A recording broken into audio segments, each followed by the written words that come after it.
قرآن ایک ہی دفعہ کیوں نہیں اتارا گیا؟ اس طرح آہستہ آہستہ اس لیے اتارا گیا کہ اس سے تمہارے دل کو مضبوط رکھیں، اور اسی واسطے ہم اس کو ٹھہر ٹھہر کر پڑھتے رہے ہیں۔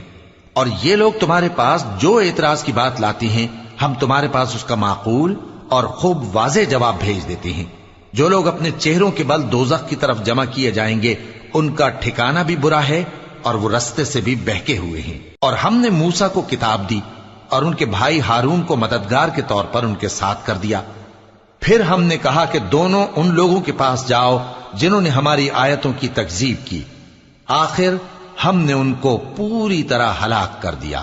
اور نوح کی قوم نے بھی جب پیغمبروں کو جھٹلایا تو ہم نے انہیں غرق کر دیا اور ان کو لوگوں کے لیے نشانی بنا دیا، اور ظالموں کے لیے ہم نے دکھ دینے والا عذاب تیار کر رکھا ہے۔ اور عاد اور سمود اور کنویں والوں اور ان کے درمیان اور